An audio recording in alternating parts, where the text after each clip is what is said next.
Assalamualaikum warahmatullahi wabarakatuh. Salam bahagia untuk Bapak Ibu Dewan Guru SMK Alihwania. Di sini saya akan membuat tutorial cara penginputan nilai ke portal akademik SMK Alihwania tahun pelajaran 2023-2024. Pertama, Bapak Ibu bisa masuk ke website SMK Alihwania, kemudian masuk ke menu kurikulum, pilih portal akademik. Bapak Ibu akan dibawa ke halaman beranda dari portal akademik SMK Alihwania. Di sini banyak menu ya. Ada menu e-rapot, agenda kelas, kemudian lab digital, perpustakaan, dan tes ujian online. Namun kali ini saya akan menjelaskan menu e-rapot. Untuk penginputan nilai ke portal akademik, klik e-rapot. Nah, di sini Bapak Ibu harus login terlebih dahulu dengan username dan password yang telah Bapak Ibu miliki. Di sini saya akan memberikan salah satu contoh dari guru SMK Alihwania. Saya masuk atas nama Ibu Ummu Humaidah. Masukkan username, kemudian masukkan passwordnya. Klik login. Di sini Bapak Ibu akan menemukan menu guru. Kebetulan di sini Bu Aida atau Bu Ummu Humaidah menjabat selaku walas, maka di sini juga akan ditemukan menu walas.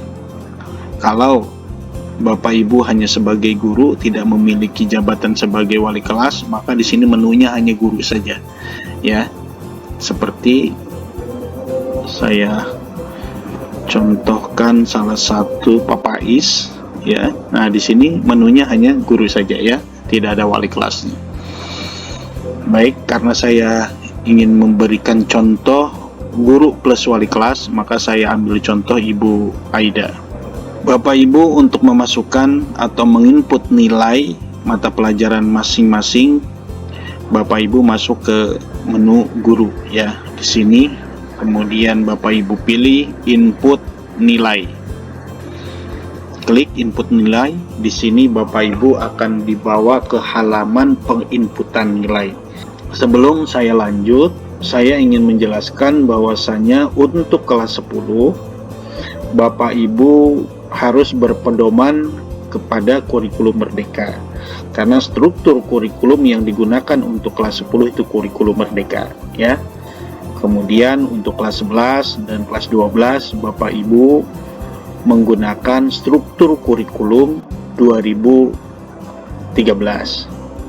Nah, di sini kebetulan Bu Aida mengajar kelas 10 dan kelas 11, maka dua-duanya saya akan berikan contohnya. Yang pertama untuk struktur kurikulum merdeka dulu. Saya masuk ke kelas 10. Saya contohkan salah satu, yaitu untuk konsentrasi keahlian akuntansi. Klik di sini, Bapak Ibu akan dibawa ke halaman penginputan deskripsi tujuan pembelajaran sesuai dengan kaidah kurikulum merdeka ya. Kemudian Bapak Ibu nanti akan menginputkan juga isi nilai tujuan pembelajaran, kemudian di sini nilai rapot akan muncul secara otomatis. Baik, langkah pertama yang perlu Bapak Ibu lakukan adalah mempersiapkan capaian pembelajaran serta tujuan pembelajarannya. Sebagai referensi Bapak Ibu sekalian, Bapak Ibu bisa masuk ke portal akademik SMK Alihwania. Kemudian masuk menu kurikulum.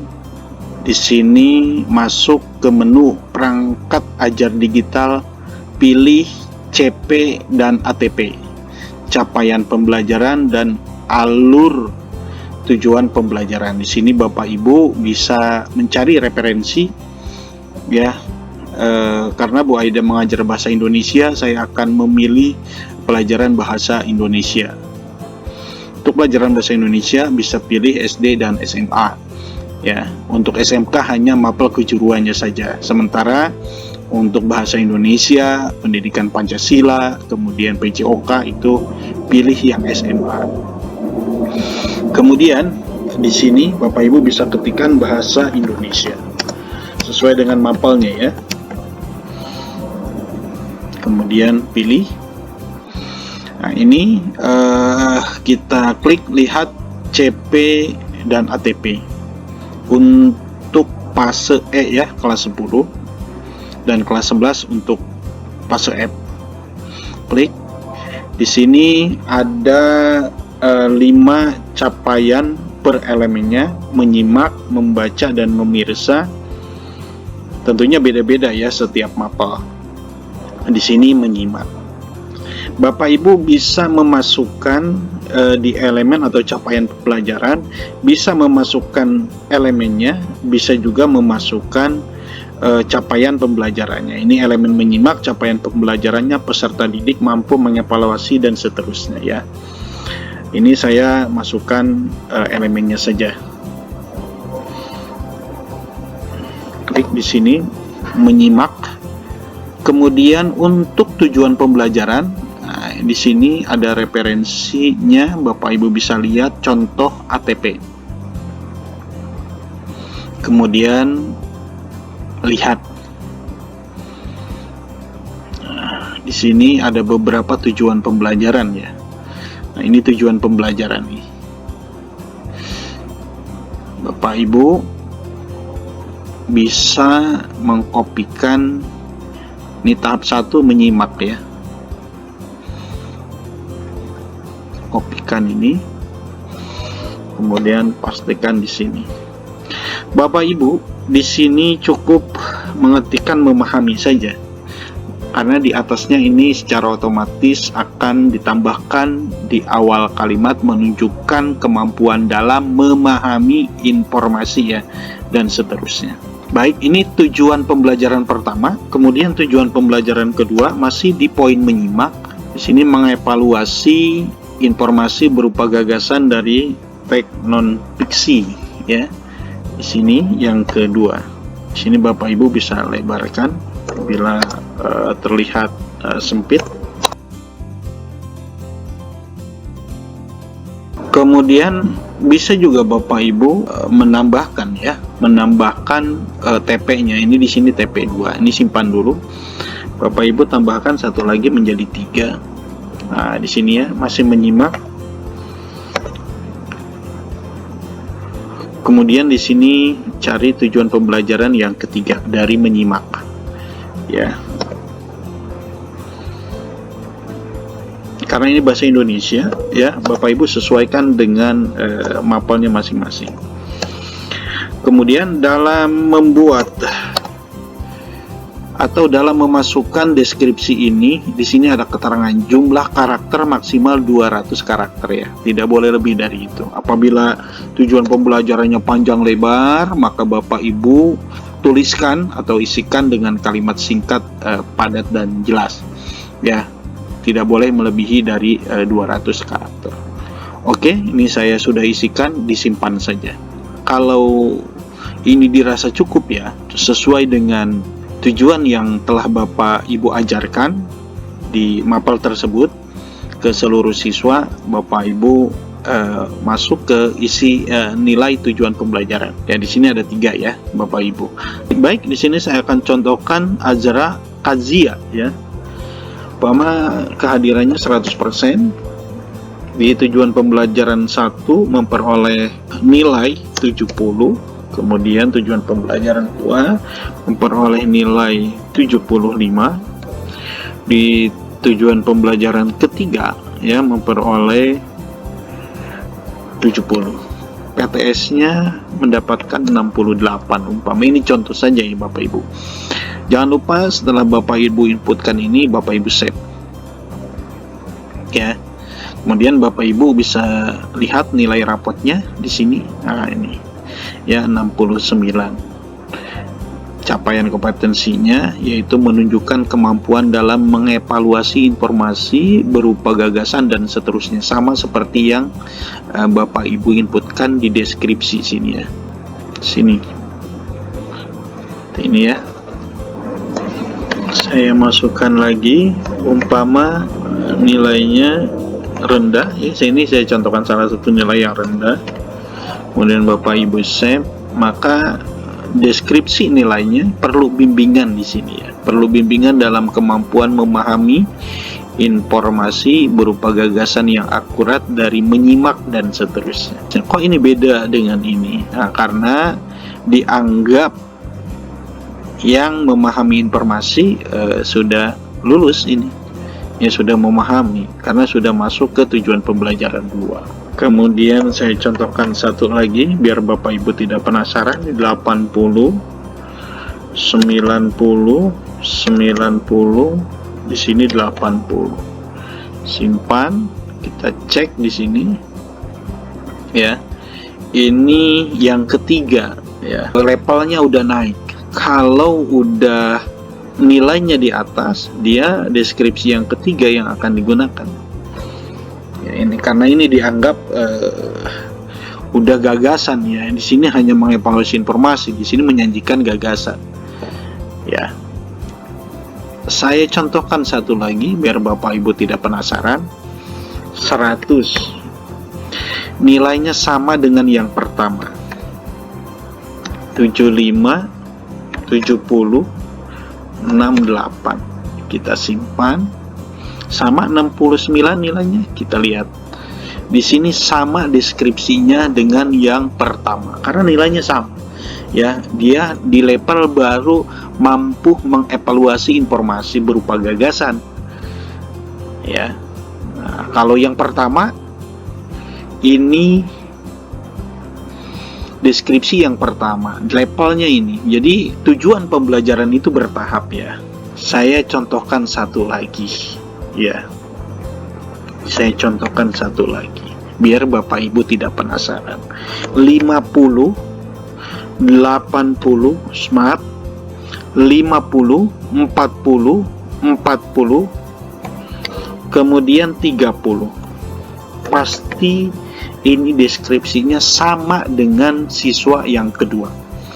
Ya, nilainya sama 44. Kita lihat. Sama ya. Dengan yang keempat. Sampai sini Bapak Ibu sudah bisa dipahami. Bu Aida bisik-bisik, Pak kenapa nggak diisikan saja semua? Oh, ini hanya contoh. Nanti Bu Aida yang meneruskan. Oke? Baik, saya teruskan. Setelah Bapak Ibu inputkan nilai ini semua, ya, pastikan penginputan diakhiri dengan simpan. Jangan sampai tidak tersimpan ya. Baik, itu contoh untuk kurikulum Merdeka. Yang kedua, saya akan masuk ke kurikulum 2013. Di sini bahasa Indonesia kelas 11. Saya contohkan di sini 11 OTKP ya. Di sini sama seperti yang sebelumnya, namun untuk struktur 2013 menggunakan KIKD. K3 ini adalah pengetahuan, kemudian K4 ini adalah keterampilan. Itu kaidah yang ada di struktur 2013 ya. Sebelum Bapak Ibu memasukkan nilai pengetahuan dan nilai keterampilan, Bapak Ibu harus mengisikan deskripsi terlebih dahulu. Bedanya dengan kurikulum Merdeka, di sini Bapak Ibu harus memasukkan nomor KD pengetahuan ya dan nomor KD keterampilan. Baik, sebagai referensi Bapak Ibu bisa masuk ke website SMK Liwania. Lengkap ya di website SMK Liwania. Sebagai referensi KIKD ya. Bapak Ibu masuk ke perangkat ajar, karena ini saya mencontohkan kelas 11, masuk perangkat ajar kelas 11. Yang saya contohkan adalah bahasa Indonesia, klik bahasa Indonesia untuk buku guru. Di sini tercantum KIKD-nya ya, atau KD-nya ya, KD3 dan KD4. Ini kompetensi inti pengetahuan, kompetensi inti keterampilan. Di sini kompetensi dasarnya nih. Ya.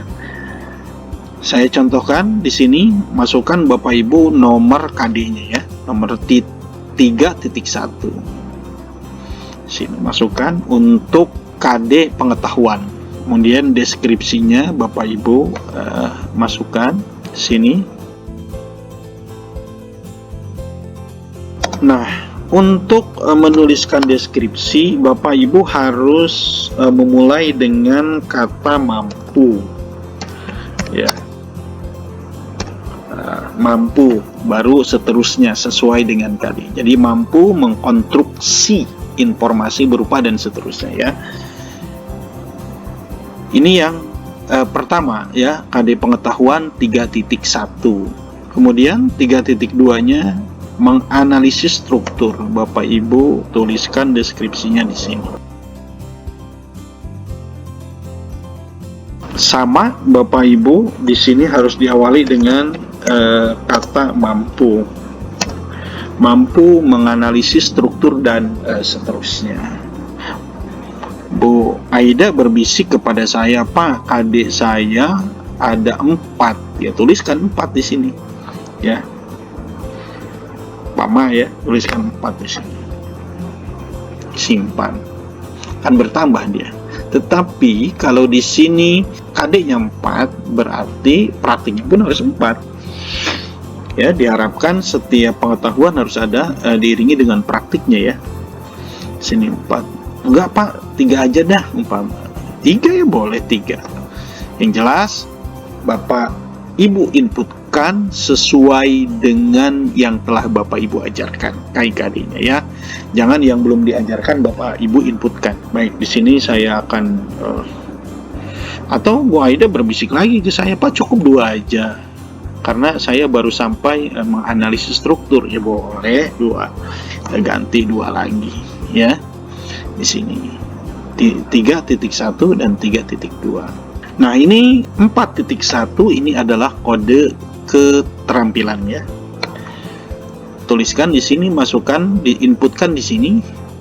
Kemudian Bapak Ibu kopikan juga. Kemudian Bapak Ibu tuliskan deskripsi keempatnya ya. Jangan lupa diawali dengan mampu. Karena di sini 3.1 untuk pengetahuan ada 2 ya, 3.1 dan 3.2, berarti di praktiknya pun Bapak Ibu harus menginputkan 2, berarti 4.1 dan 4.2. Karena ini beriringan ya antara pengetahuan dan keterampilan di struktur 2013. Sini Bapak Ibu kan, oh ya di sini 4.2 ya. 4.2. Jangan lupa diawali dengan mampu. Mampu mengembangkan dan seterusnya. Oke, jangan lupa setelah itu Bapak Ibu simpan. Nah, setelah Bapak Ibu menuliskan atau menginputkan deskripsi, Bapak Ibu langsung masuk ke K3 pengetahuan. Ya, silakan Bapak Ibu inputkan nilai di sini ya, nilai PH 1 ya, nilai harian ya, nilai harian 1, nilai harian 2. Pertama, kehadiran adik Pamungkas 100%, 70, PH2 nya 70, PTS nya 65. Kemudian Bapak Ibu simpan ya, di sininya sama 70 Bapak Ibu simpan. Ini K3 nya K4 nya ya, ini K4 nya ya. Kemudian nilai rapot Bapak Ibu bisa lihat di sini ya. Untuk 69 karena KKM nya ini 70 ya Bapak Ibu, maka ini belum kompeten. Tetapi untuk keterampilan ini cukup ya, karena nilainya sudah 70 untuk keterampilan. Sementara untuk pengetahuannya baru 69. Umpama ini saya ubah menjadi 70. Sini akan berubah cukup. Seperti itu Bapak Ibu cara penginputan nilai untuk kelas 11 dan kelas 12. Jangan lupa pertama inputkan deskripsinya, kemudian yang kedua inputkan nilai pengetahuannya, yang ketiga inputkan nilai keterampilannya, maka di nilai rapot akan muncul. Ya, ada yang ditanyakan Bapak Ibu? Saya kira sudah jelas.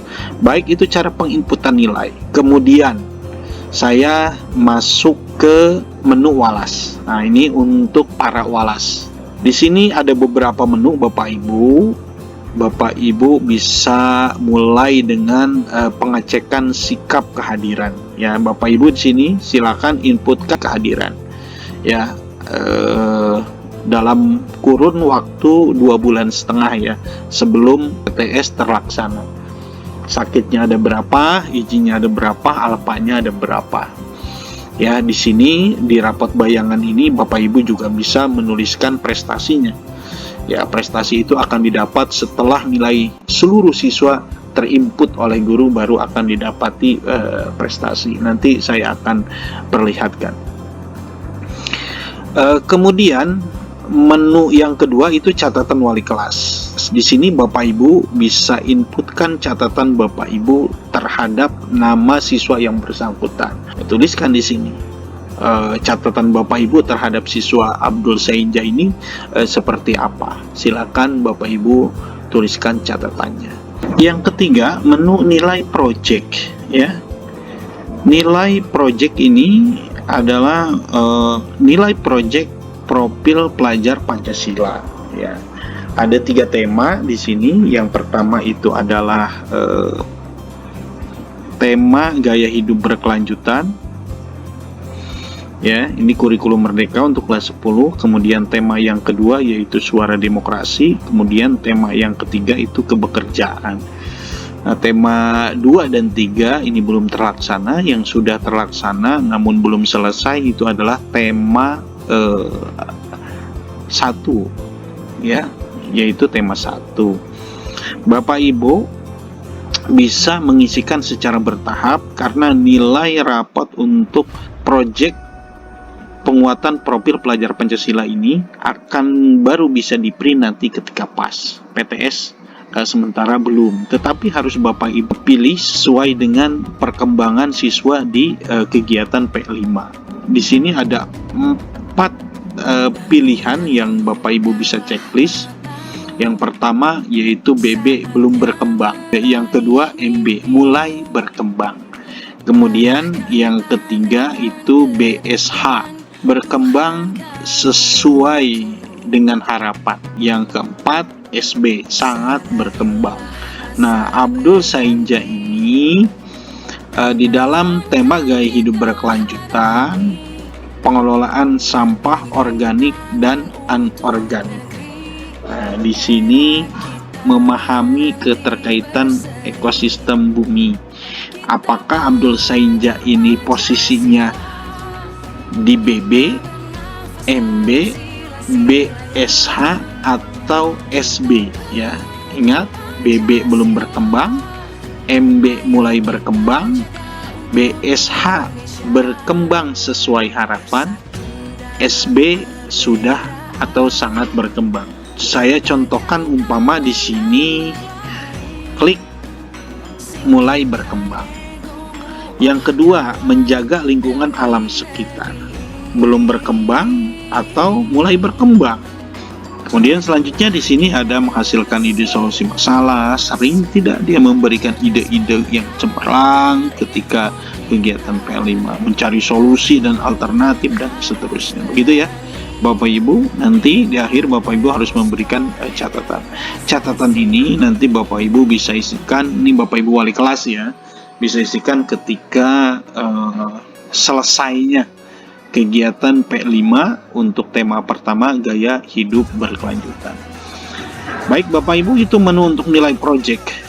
Menu yang keempat nilai prakrin ya. Ini nanti Bapak Ibu bisa isikan ya setelah siswa-siswi kelas 11 melaksanakan prakrin.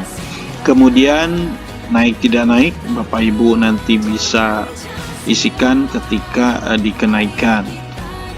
Kemudian cetak rapot. Nah, di sini Bapak Ibu ada menu cetak rapot ya.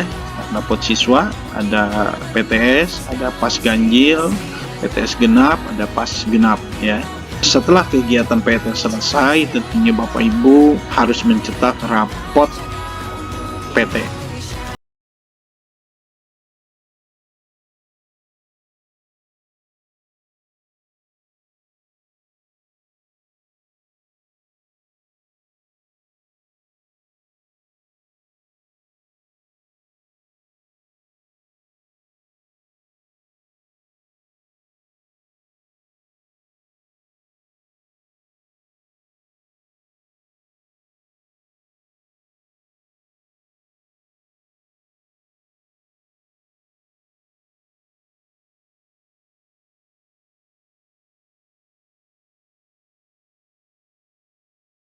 S ganjil ya.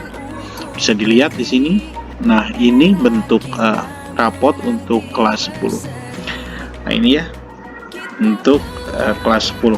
Kemudian yang selanjutnya Bapak Ibu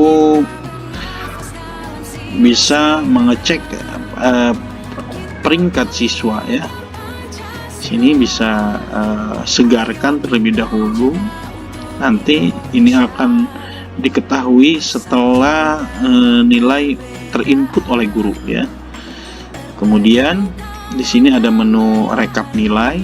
Bapak Ibu bisa lihat di sini rekap nilainya. Kemudian menu yang selanjutnya di sini ada menu bio rapot ya. Ini bio rapot siswa 10 DPB ya. Desain produksi busana. Nah, ini bisa di print juga. Kemudian juga di sini ada cetak leger ya, cetak leger. Bapak Ibu bisa cetak leger.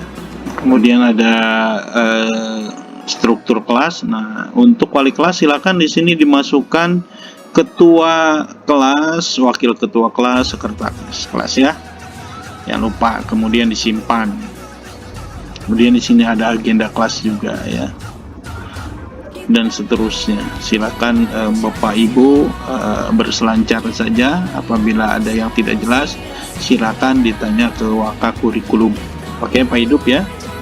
Baik, demikian penjelasan tentang cara penginputan nilai di portal akademik, baik untuk kelas 10 yang menggunakan struktur kurikulum Merdeka maupun kelas 11 dan 12 yang menggunakan struktur kurikulum 2013.